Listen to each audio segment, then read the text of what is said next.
captions, you can Oh, thank you, Ashley. You're the best. Uh, you can hit the little CC box at the bottom of your screen, should be near the center. You can click and drag those captions too if you want to see them somewhere else on your screen. We will be recording this and posting it later with some cleaned up captions. Sometimes the captions don't come through perfectly understandably, so we'll be cleaning up those captions when we release a recorded version of this. And then for questions, put your questions in the chat. Miguel will be monitoring and answering the ones that can be answered easily in the chat. And if there's anything that he thinks needs to be a larger discussion, he'll let us know so we can pause the presentation and chat. We will also have a little bit of time at the end if you prefer to speak your questions. We're going to go through introductions really briefly here. I'll start first and then I'll pass it to Miguel and Ashley to share. I'm Linnea, a program coordinator of the Grants to Organizations team. My pronouns are she, her. And for anybody here today who might be attending with low or no vision, I'm fair-skinned and femme presenting with brownish, purplish hair with bangs, and my background is an image of trees with some cloud-like art integrated into the branches. The artist is Sophia Wheelwright from the City of Burien event. I grew up in Kent and my background is in theater, so I did a lot of acting, directing, and producing before I got my MFA in arts leadership in 2020. And since then have been hooked on combining my love of art and passion for equity and public policy. My creative practices of choice right now are aerial silks and collaborative storytelling through tabletop role-playing games. And I'll pass it on to Miguel. Hello, I was just adding my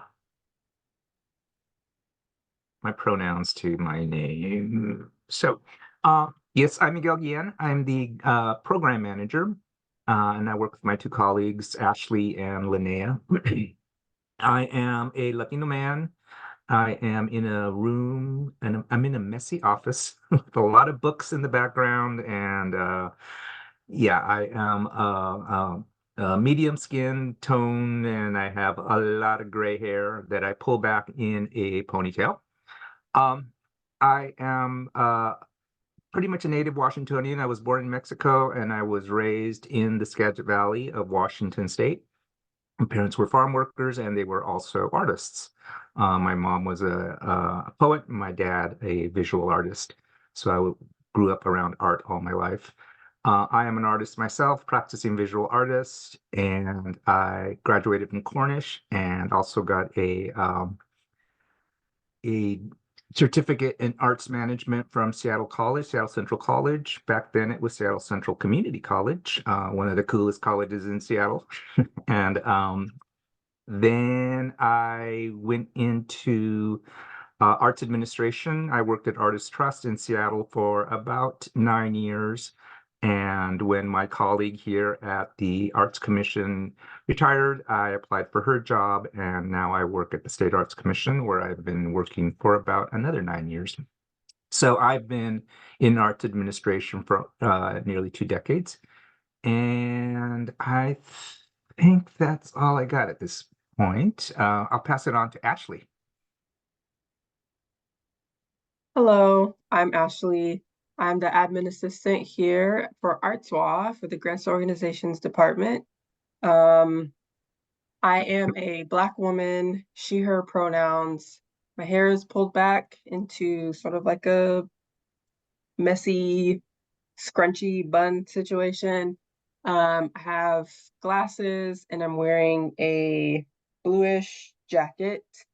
I also graduated from the MFA Arts Leadership program from Seattle University, which is how I found out about ArtsWA. And I had been working in the nonprofit sector for maybe about 2 years in Seattle, and just decided that I think I was a little bit burnt out, to say the least, and decided to transition into working for the state. And I've been here ever since then, and I'm really enjoying it. So it's a pleasure to meet everyone. And I'll pass it back to Linnea. Hey, thank you, Miguel and Ashley.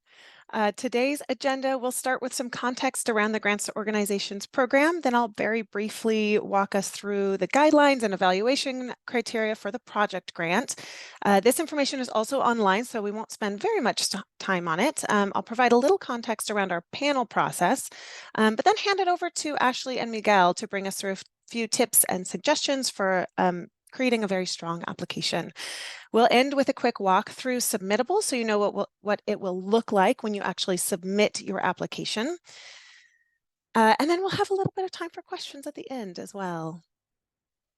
So the Grants Organization Program does mostly grants. Our main forms of support are general operating support for arts-focused organizations and project support for organizations that may not specifically be arts organizations, but they want to do arts programming. And then part of being a state arts agency is that we also propose new programs for funding to the legislature. Most recently, the Tribal Cultural Affairs Program, which is now its own fully blown program with 2 brand new staff, which is really exciting. And that's the rubber is hitting the road there, which is really cool. As a program, there are 3 funding priorities that we design our grants around, which are cultural equity across the state, expanding the creative economy, and supporting arts participation. And for this grant specifically, the Art Project Grant, this is really meant to interact with 2 of our program goals, supporting arts participation and cultural equity across the state. It covers expenses for projects happening between July of this year and June of next year, and we're hoping to support projects that increase participation in the arts. So organizations that want to provide opportunities for their community members to be creative and expressive and collaborative are a really great fit, and you don't need to be an arts-focused organization to apply. In fact, we love it when organizations that might not, their mission might not center around art, but they want to find ways to integrate art and creativity into their services. So going into eligibility, the folks that are eligible for this grant will be 501c3 nonprofits, groups that are fiscally sponsored by a 501c3 nonprofit, local arts agencies, these are groups that are officially designated by a local government, and tribal governments. Additionally, the project needs to be art-focused. Your programming must be accessible by the public. The project has to happen between July of this year and June of next. It has to take place in Washington State. And then your group should also have a history of producing at least 1 project or program in the past, ideally similar to the one you are proposing. The folks that are not eligible, if you're currently a recipient for any of the FY 24-25 General Operating Support Grants or the Art Service Organization Grant, you won't be eligible for this grant. If you aren't sure, just let us know. We're happy to figure that out for you. This is just because we have a really, really limited amount of funding and we're trying to spread it out as much as we possibly can. The other folks that are not eligible are individuals, for-profit or religious organizations. We do also have a full list of the kinds of activities we can't fund on our, we can or can't fund on our website, but these are the most common questions that come up around who we can fund. The timeline for this, the applications are open now until April 23rd at 5 p.m. We are really, really, really serious about the cutoff time because we are a state agency. There are a few very strict parameters that we have to work with, and that is one of them. We do have another info session on April 16th. If you want to come again and hang out, that's great too. And you will know whether or not you are funded by August 14th. So the info you want to collect before you start on your way to applying is, if you're a 501c3, you'll want your EIN, your employer identification number, also known as a tax identification number, your unique entity identifier, or UEI. That is something that takes a little bit of time to get. So for the 501c3s in this group, you don't have to have it by the time you apply, but you'll definitely need it in order for us to draw you up a contract if you are funded. This is a federal requirement that we do have to follow. It has to do with the source of the funds for this grant. If you don't have a UEI, you'll probably need one eventually, particularly if you ever apply for a federal or federally sourced grant. And Ashley, if you don't mind pasting the quick start guide into the chat if you need any help getting started, that's a good resource to have. Also, registration for UEI is always free. You don't ever need to pay for this. You might see services advertising like, oh, pay $500 to get your UEI. You don't need to do that. And then the statewide vendor number is basically a means for which the state is able to pay you. So again, you don't need to have this number when you apply, but you'll definitely need it if you are funded. For fiscally sponsored groups, you'll need all of that info from your fiscal sponsor. For local arts agencies and tribal governments, we will not need an EIN or UEI from you, but we will eventually need your statewide vendor number if you are funded. And then from everyone, we'll need a contact information for whoever would be the point person for the grant, as well as whoever would be authorized to sign your contract if you are funded. And that's okay if that's the same person. For fiscally sponsored groups, we'll need a contact from your group and a contact from your fiscal sponsor. Your fiscal sponsor is going to be your authorizing official, whoever is there who is authorized to sign your contract. Since when you are fiscally sponsored, the actual grant contract will be with your fiscal sponsor. We have an accessibility coordinator at ArtsWA, and you can either talk to us about any access needs you might have in the grant application process, or you can reach out to Alexa Sarah, whose information is here, but it's also in the grant guidelines as well. FAQ, frequently asked questions. One thing to note for this year, you can choose to apply to either this grant, the project grant, or the emerging grant, which is now closed for application. So if you did apply to the emerging grant, you won't be eligible for this one. But you can apply to other programs. So an arts and education grant, or a wellness arts and military grant, or a tribal cultural affairs grant. One of those you will be eligible for. What happens after you apply? Staff will screen your application. It'll be Ashley. She'll be looking at everybody's applications to make sure everything's ready for panelists. And we will definitely contact you if we find anything amiss so you don't lose out on a grant for a technicality. Panelists then review the applications on their own time. Then they meet and discuss the applications on panel day, then make recommendations to our board. The recommendations will be presented to the ArtsWA Board of Commissioners on August 8th, and then notifications on whether or not you will receive the grant will go out by August 14th. And then, of course, a big question is what the chances are of receiving the grant. We can fund about 25 groups with this grant, and based on the past, we think we will receive probably around 400 applications. So it will unfortunately be the highest scoring 6% of folks that apply that are funded. Of course, the best thing to do to increase your chances is to submit a strong application. So do read the guidelines, thoroughly attend an info session, which you're already doing, or reach out to us so we can talk through deeper questions you might have. We want to make sure you feel really confident pressing the submit button on your application. And I will provide a little extra context on this as well.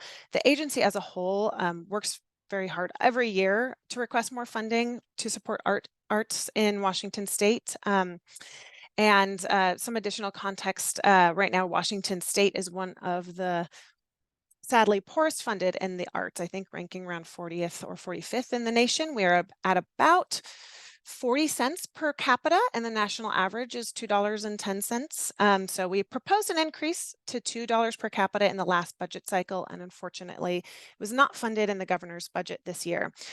So we will continue to make these proposals, and our hope is that in the future, these grants will not be quite so competitive. You can learn more about the proposals made in the state budget at the link in the chat that Ashley, if you don't mind posting the legislative one-pagers, that would, for some extra context, that might be helpful for folks. Thank you. Okay, let's get into evaluation criteria. I won't spend too much time on this since the guidelines go into this in a little more detail, and we have such a short time here. But criteria is divided into 4 categories. Each are 25 points, and they are strength of art programming, community access and responsiveness, personnel, so your volunteer staff, contractors, etc., and your budget. Something that isn't talked about very in-depth in the guidelines, however, is how panels are formed and take place. So we did a call for panelists last fall, and folks from all over the state can apply.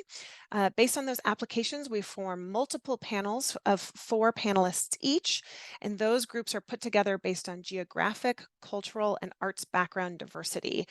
And once those panels are confirmed, panelists are oriented to the grant and the criteria, as well as how to avoid implicit bias, specifically in the context of the grants reviewing process. We don't judge on sentence structure, grammar, quality of the work samples, but we ask the panelists to look only at the content of the application. The tips that we'll give you today is really geared towards helping you communicate your story to the panelists rather than like a set of do's and don'ts and rules. Finally, panelists will not only be scoring your application, but giving feedback as well, which is structured as application strengths and areas of growth. Whether or not you get funded, you can request your feedback, although we will give priority to unfunded applications in the few weeks directly after notifications go out. Okay, with that, I'm going to hand it over to Ashley to talk a little bit about narrative questions. Hello. So as Linnea mentioned, I'm here to give you tips about narrative questions and work samples. Starting with narrative questions, I would say, well, I would recommend that you avoid being aspirational in your answers.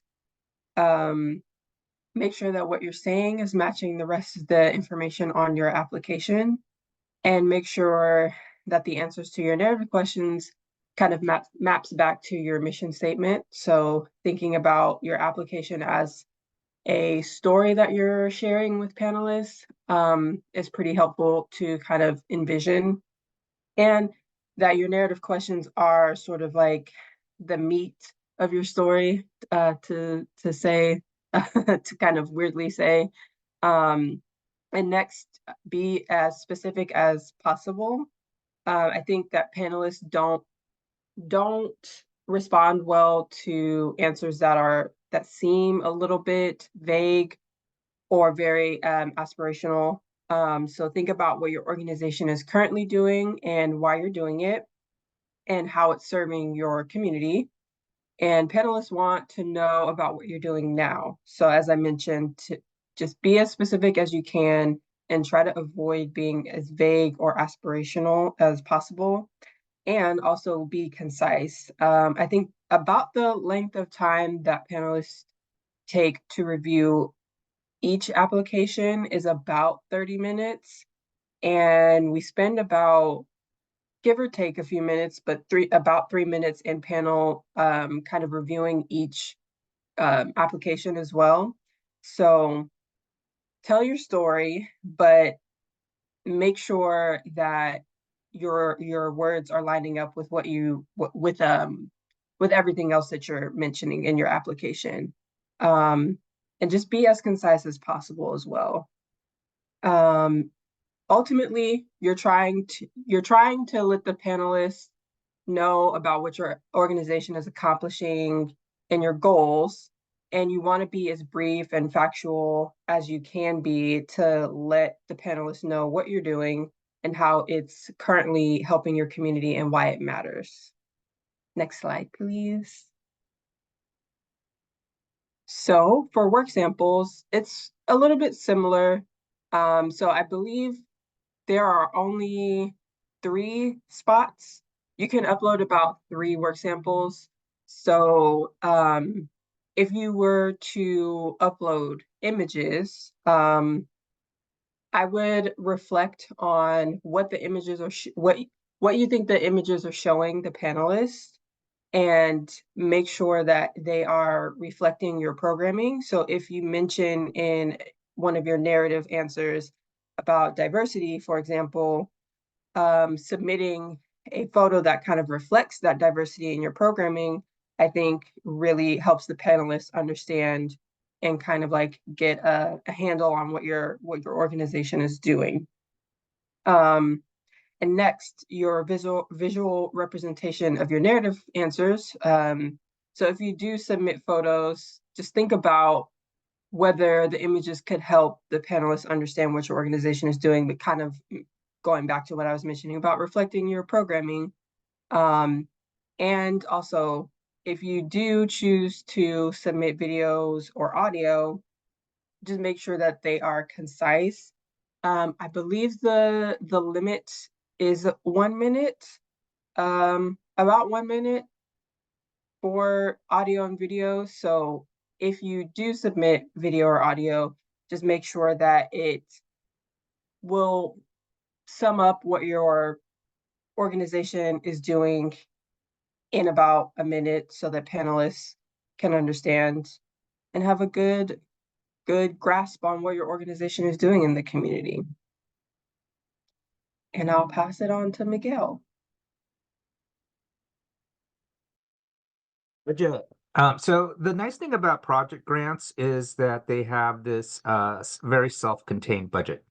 And that the reason our funding comes from the NEA, and the reason we're able to fund organizations whose mission is not specifically art-centered, or the process that they allow us to fund organizations whose missions are not specifically art-centered is because of this budget.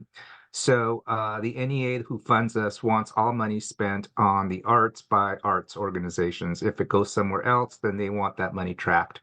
So keep in mind that that's what we're doing with this budget. It's very self-contained. We want to know all the various elements. Can you scroll up just a bit? Where's the budget? Where'd it go? There it goes. All the elements that are going into the project that you're producing. So in staff, how much of your staff hours are going there? What does that expense look like? And what does it, how much of that money is going to come out of our very small grant? What panelists are doing, they're doing a number of things here. One, they're assessing that, as Ashley mentioned, they're looking at your application, and think of an application as sort of a small report on a specific thing you're doing. You are this organization, your mission is this, and you are going to do this thing.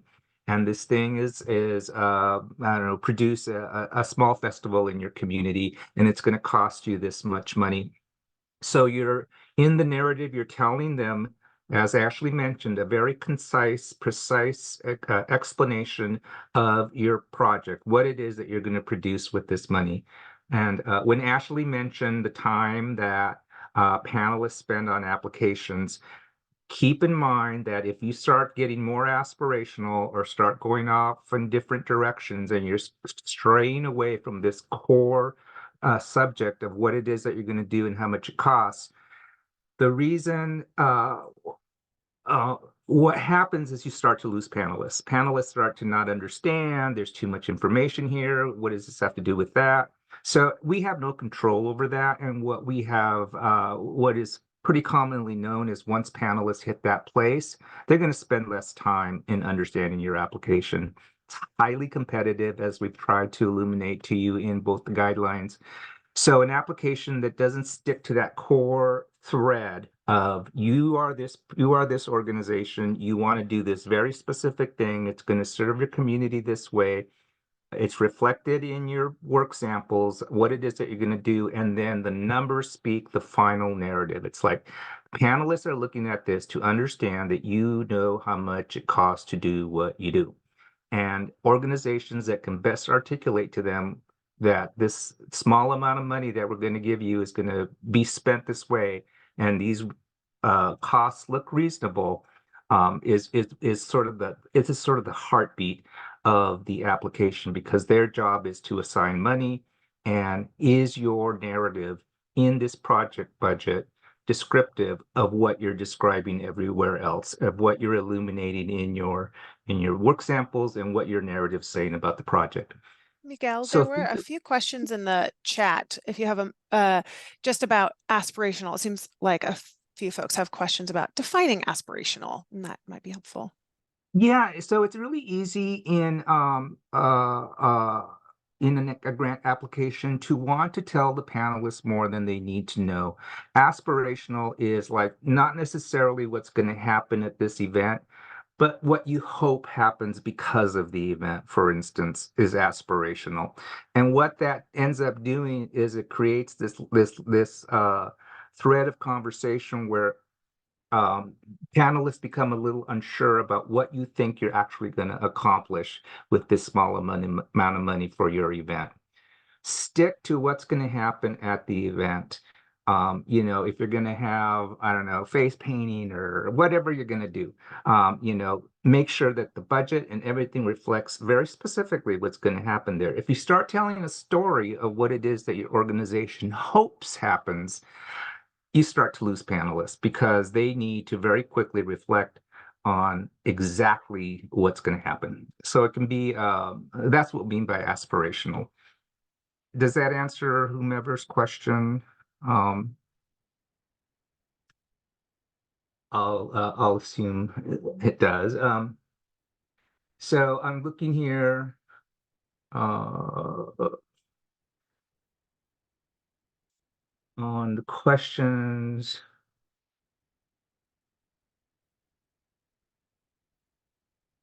Multiple programs. So if you're applying for multiple programs, it becomes a little bit difficult. So if you mean that you're applying through one application and trying to spread this small grant out amongst a number of things, it can be kind of difficult. So I would encourage you to stick to one program or one project that's happening. I think what's best there is for me to actually see what it is that you're talking about in terms of breaking up for multiple programs. This isn't a lot of money. These are small grants. So you know, we need to make sure. All right, so that's the primary thing about this budget is that and the whole application really, it's a project grant. Talk about the project. Make sure that everything is reflective of the project. And I think that's really all I have to say. We can take questions at the end that are more specific. Project grants are pretty cut and dry. You do want in the case of project grants, you do want it to balance. The best, it's okay if you're going to make money and you end up a little over, but you definitely don't want a balance that is in the deficit. And yeah, and we can take questions. Yeah, This, yeah. Why don't I take us through sort of a submittable walkthrough? And it seems like looking at the time, it looks like we'll have a good amount of time for questions, which are usually about the budget, which is wonderful. But just to walk through this so that folks know what it looks like. I'll start with a few notes about Submittable in general. If you are new to Submittable and you're just signing up, make sure that you choose an email that multiple people in your group can access. We can't tell you how many times applicants have gotten themselves into a pickle because one person creates login information for an organization that is tied to their personal email, and then if that person moves on from the group, suddenly the rest of the group can't access their application. So just make sure that when you're signing up that multiple people have access to the login email. The other really important thing about Submittable is you'll need to list Submittable's notification email as one of your safe senders. And Ashley, if you don't mind pasting that email into the chat, just so you have a text version of it. That is a primary way we'll contact you if there's an issue with your submission. So just make sure that those emails will get to you and not go into the ether of your spam box. Okay, let's walk through the application. If you haven't looked through this before, you can access the grant. Just if you go to arts.wa.gov, it's right there and at the top, Art Project Grant, and that'll take you to the grant page. You can view the guidelines here. Also, the entire guidelines are down here. There's a lot of ways to find the guidelines, including if you hit the Apply Here button, that'll take you to this page, which is the submittable version of this. And this is where you'll actually submit your application. And again, the guidelines are here for you. Once you get through these guidelines, there is some tips. Yep, there's submittable tips as well in case you need any assistance with going through submittable. You can always reach out to us if you need help with that as well. You will get into the eligibility form. So the eligibility form is just like 4 questions, and we want to make sure that you're not going to spend a ton of time on this application when you aren't eligible. So that's why this is here. You'll select your organization's legal status. The ones that will get through to the application are 501c3, fiscally sponsored, tribal government, and local arts agency. And then for these last three questions, we want to make sure that art is actually a primary part of your project, that you've produced at least one project or program in the past, and that you are in Washington State. Okay, on to the actual application. This whole first half is just organization information. This is the pre-application part of it. This first question, after you enter in your name, make sure to click one of these buttons, whichever one is true for you, because it will change what the rest of this section looks like, because some questions will only be relevant to fiscally sponsored groups and others not. So if you're going through this with 501c3 nonprofit, local arts agency, or tribal government, this is what it will look like. It will ask for your doing business as name, if you have one of those, your website, your phone number, address, making sure that your mailing, we have your mailing address if it's different from your physical address, your grant contact information, your authorizing official information. This would be the person who is authorized to sign the contract if you are awarded. And then your identifiers, so that EIN, UEI. For 501c3s, you'll definitely have that as something you'll need to put in there. If you're a local arts agency or tribal government, you won't need to enter it in. And then you have the option to say whether or not you have your unique entity identifier or not, or your statewide vendor number or not. If you do, there's a place to put it in. If not, there's some instructions on getting that process started for you. You'll let us know if you have a conflict of interest, and then we have the ADA compliance section. We want to make sure that these programs are completely accessible by the public. So you will attest that your programs are accessible, and if there are things that you need to work on, that you are working on them. You will upload your supporting documents. For 501c3s, you will upload your IRS letter of determination.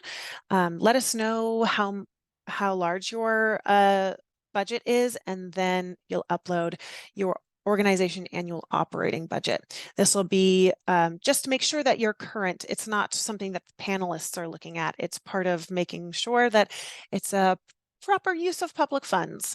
So this can be your last year's budget. We recommend that. Your last year's budget will be the best one to upload there. We have a template here if you do need to use a template. We have an easy way for you to fill that out. If you are a fiscally sponsored group, it will look similar with a few other things that pop up.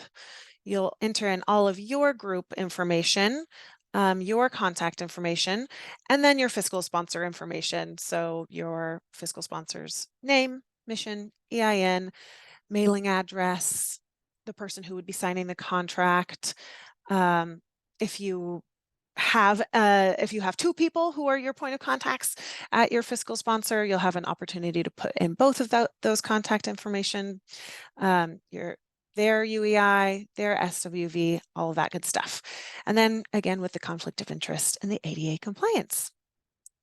And you will also enter in your fiscal sponsor's IRS letter determination, your fiscal sponsor's annual operating budget, as well as your last year's annual operating budget. This is all part of the processes that have to be in place to make sure that it's a responsible use of public funds. It's not what the panelists will be looking at. Okay, now we get into the stuff the panelists will actually be looking at. The first section is an overview of the project. You'll let us know the name of the project, a short description, where it will take place. If it's taking place in multiple counties, you have an option to enter in those as well. You'll let us know your mission statement, and then you'll fill out a pretty simple table that gives sort of the highlights of your project. So what it is, when it is, if there is a fee, and what it is, if there is a fee, where it is, how many folks will be involved, and how many artists or teaching artists will be involved. I have an example here at the top for you to help model that if you need something to work off of. The next two questions is also very high level. You have plenty of opportunities to go into this in more in depth, but this is a way for the panelists to see at first glance what's going on with your project. So you'll select the art practices that will be involved in your project. If it is by nature very interdisciplinary or multidisciplinary, you can hit interdisciplinary arts. And then communities your project will serve. Again, you'll have another opportunity to talk about this. This is just to help the panelists get a snapshot of what's going on. This both of these lists are not necessarily, well, I guess I'll speak specifically to the communities your project will serve. Because this is public funds and your programming needs to be open to all, we're assuming that anybody will be able to access, this entire list will be able to access your programs. What we're really asking here is what communities are you really making your decisions based around, and catering to those needs specifically. So more is not necessarily better in this particular context. With project goals, this is the first narrative question. You have two options. You can either write a response, that's 350 words max, or upload a video or audio response. That's 2 minutes maximum, and that'll be one of the things that Ashley will be screening for, just making sure that it stays within those 2 minutes. It's just for an equity of time for panelists spending time with your application. If you hit write a response, a little Word box will open up and you can enter your response there. Same for upload a video or audio response. You'll have an opportunity to upload a file there.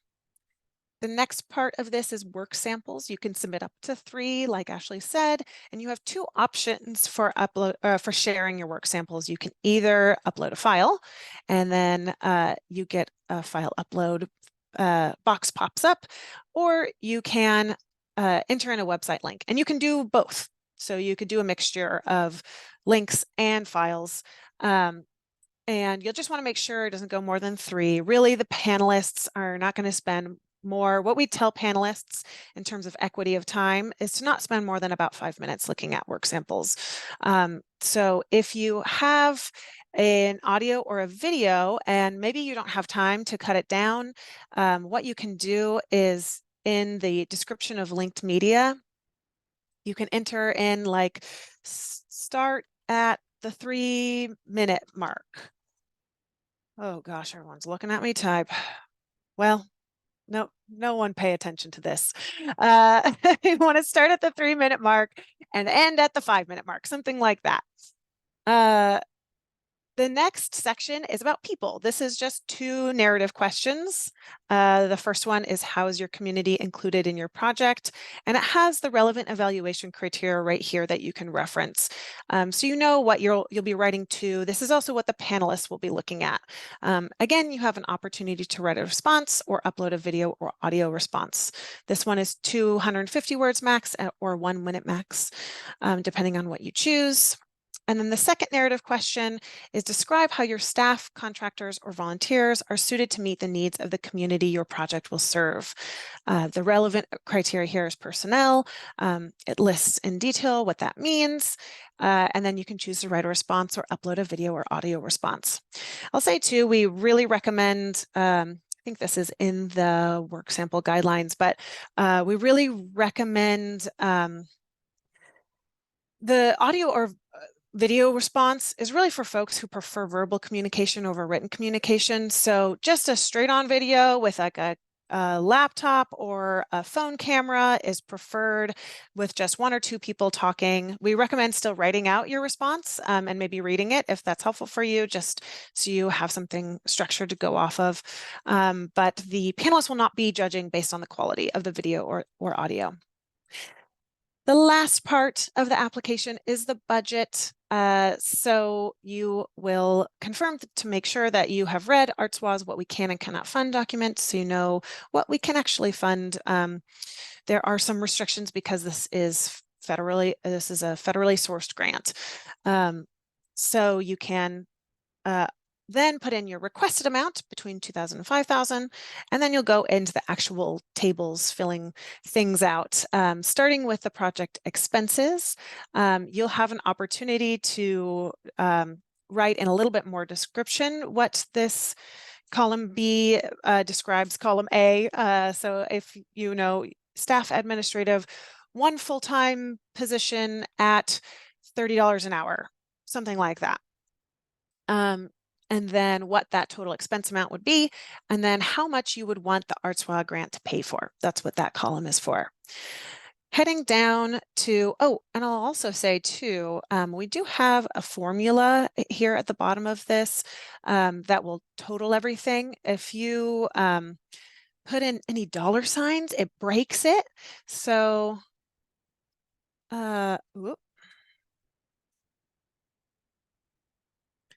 so it'll add it up there, but if dollar signs are in there, it won't really work as well. Oh, look at that. It automatically deleted it. So hopefully it shouldn't be an issue for you. We love it when things work. The next table is project income. So ArtsWA grant request amount, you'll put in the anticipated column because it's not confirmed yet. You don't know for sure whether you'll have this grant, so you'll put that in the anticipated amount, and that's kind of how it goes for the rest of this. If you know what the earned income will be, or you anticipate what the earned income will be. Same with foundation grants, business support, individual donations. That's what you'll put there. And in kind, this is all volunteer. It could be volunteer labor, it could be donated space, it could be donated equipment. You can describe it, what that might be in this column, and then you can estimate. Estimates are totally fine, what that will be there. If you need any help estimating what that volunteer labor might be, there is a link right here, U.S. Bureau of Labor Statistics, which will take you to a detailed list of art, design, entertainment, sports, and media occupations, and how basically what the rates might be, what the typical fees might be, things like that. That might help with your estimations. So that's a resource for you.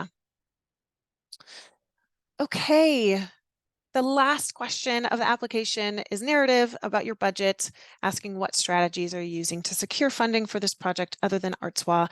You can write a response or upload a video again, and you can also take this last question to explain anything in the budgets above, the tables above that you think might need a little bit more in-depth explanation. And then you can either save your draft or submit the form. That is it. That's what I got for you. Anything else? Your next steps. Yes, make sure you have your work samples, put together your budgets, draft your narrative responses.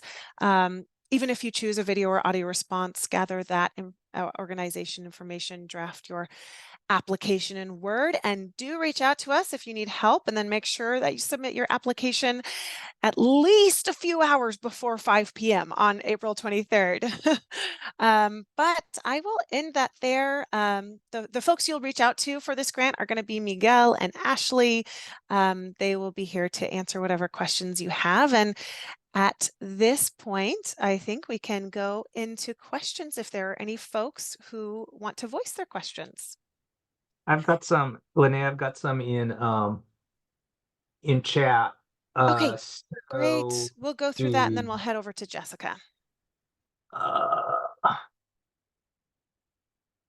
With the Emmy Award volunteering, I think this is Cheryl. Oh, hi, Cheryl. A volunteering a significant amount of time in creating the project.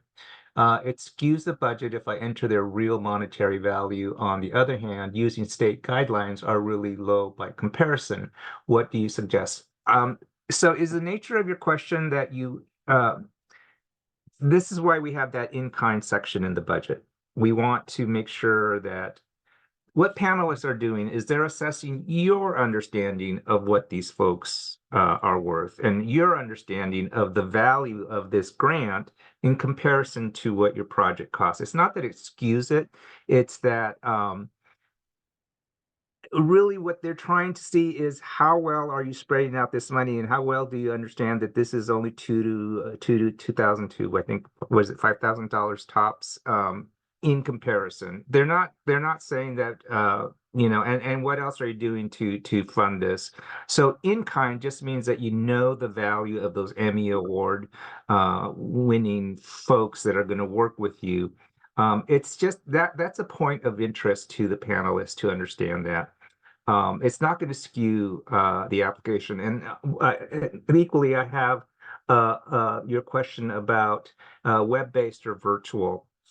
So do understand, you guys, that panelists are looking at this project and what this project does in comparison to what you told them it is going to be. So if it's a project that does face painting over the internet, of course they're going to know that doesn't work, right? But they're tracking how well you're understanding, and project grants are very concise. There's a very packed little budget narrative. I want to do this thing. It's going to cost me this much. Will you fund it? When it comes to goals, for instance, someone asked about goals. I would ask you why. When you're talking to panelists about goals of a project, it's fine to do that, but make sure it's very separate and it's a sort of a separate notation. Our goals are to ultimately do this. What you're doing in a project grant like this, when you're talking about goals, is you're giving the panelists extra information to judge you on. So if you're saying, I want to solve world hunger eventually through this project, they're going to see the project and say, how in the heck is this going to lead to that? So then you've given them an extra thing to judge you on, and that's not in the guidelines, it's not in the criteria. So now you're giving them this mental place to think, now this isn't going to work. I'm not going to score this well because of the goals that you told them you were trying to achieve. Keep your project a project, keep it contained, the budget, the narrative. If you are an organization that is not an arts organization, think about how it is that the mission that you're citing to the panelists, how that is going to reflect on your ability to do this arts thing, right? How is it connected to your mission statement? How is it, intertwined there? That is really what's happening here. Panelists will go through these project grants pretty fast. They want to get to the point. The money is here. They're understanding what they're doing. They're going to do this thing. It happens in this area. And I haven't seen a lot of this in the pool. I mean, that's generally the way panelists are looking at this thing. They want to get through the applications. There's going to be, as we mentioned, lots of applications. They want to get that very pat information about what you're doing, when it's going to happen. Do you know how to do it? Do you have the staff? Do you understand how much it costs? And do your video samples, do your samples reflect what you're talking about? They're looking for that straight up story, that direct path of what you're going to do and how it's articulated in those very few questions in your application. Any other questions? We have a question from Jessica. Hey, Jessica. Hi. So just last question on group size. So I'm part of this fiscally sponsored theater group, and we have, about 3 of us who are organizers, but should we list the performers as group members?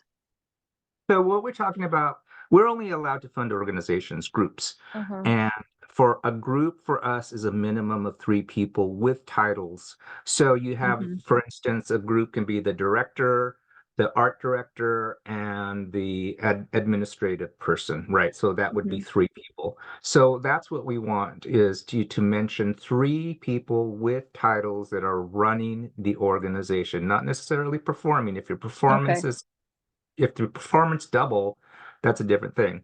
But we're looking for administrative positions. Okay, thank you. That's helpful. Any other questions? It looks like we have, excuse me if you've already answered this, but a question from Richard. What are the advantages and disadvantages of a 501c3 application for multiple projects or as a project that is fiscally sponsored by a 501c3? I'm sure I understand the question. So I'm not sure I do either. is he still, Richard, are you there? Maybe he bailed. Yeah, I don't understand that question. There is another question that might be helpful for the group, trying to judge the line between what we hope to happen versus goal for the event. Is this a long-term, short-term goals issue? Yeah, I kind of I saw that in there earlier and I didn't find it quickly. But again, you have to really question why you're telling the panel about goals. Because goals, yeah, like I mentioned earlier, just giving them extra information that they're going to judge you on, and they're going to judge the capacity and the event differently than if you just told them you want to do this event. They're not panelists, while they might be interested in your desire to do this broader thing, they don't have they're not there to judge that, and they don't really have the ability to judge how well this one project, that's not their thing. They don't have the ability to judge this one project in the term of this long, broader goal context. So if you want to tell them that, great, but I can tell you that over the 2 decades of doing panels, that kind of thing really is what I call the open gate narrative, where you have too many gates for the panelists to walk down. They'll go down one of those trails, and believe me, they will never come back. They will get stuck down there trying to decide how it is to judge what you left over here with what you now are telling them to look at over here. So if you're going to tell them broader context for the project, make sure that you separate that out somehow so they know the project is this thing. Ultimately, we'd love to do this thing, very separate, because if you confuse the panelists, I've worked with enough panelists, they just will not um, spend time in your application. We can't do anything about that. We can't force them. So our hopes are to instill in you that you want project grants, especially. Operating grants are a little bit different because you're talking about the broader operations of your organization. A project grant is a very specific, contained thing. I actually do want to speak a little bit to Nancy's question about issues obtaining a SAM UEI. This is, you are not alone. This is a very difficult process for a lot of folks, and we feel you. We've been working with a lot of folks trying to work through this. The best thing that I can suggest for anybody who's struggling with UEI, if you go to our homepage and go down to Get Help with Your UEI, this is a resource from Washington Apex Accelerator. They have a few different locations around the state, and they will work with you one-on-one to try to solve your SAM UEI issues. They're an amazing resource, so do reach out to them. They're very responsive as well. So that's what I would recommend. Actually, I'll paste that in the chat as well. There we They're go. really helpful. They've solved a lot of people's problems. The majority of the problems that happen with UEI applications are organizational address history. What I'd recommend before you launch into the adventure of getting your UEI, and do understand that a lot of people get it right away, and a lot of it is based on your organizational history in terms of its address. The UEI replaces the DUNS number. If you remember the DUNS number, that is what people used to use as their organizational identification number for the federal government. They replaced that. So the address that you use to obtain your DUNS number is what they're going to be looking for. I recommend that organizations, if you've been around a while, go back and try and find as much of your address history as possible, because it really revolves a lot around your address. It has to be precise.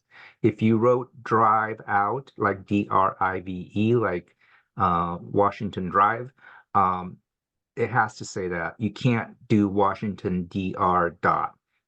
It is really specific that way. So I recommend you really research and go back and find whatever you can about your organizational history that way, just to have it on hand in case you need it. Are there any other questions before we wrap up for the day with just 3 minutes left? Nancy had another question about street address. Oh. She was wondering if, well, they only have a PO box, and can they use a festival member's home address? If you've never applied for a UEI before, yeah, that's why if you're a new organization and you don't have a long history, that's one thing. But I really recommend that you go back and even look at if you're a 501c3, look at your letter of determination, really gather that stuff up. The federal government does not like post office boxes. Home addresses, if it's going to be the permanent address. But remember, this is what causes a lot of problems with government funding is the persistent change of addresses for the organization. And I know that's hard for young organizations, but the best I can recommend is track it and make sure you make that part of your record.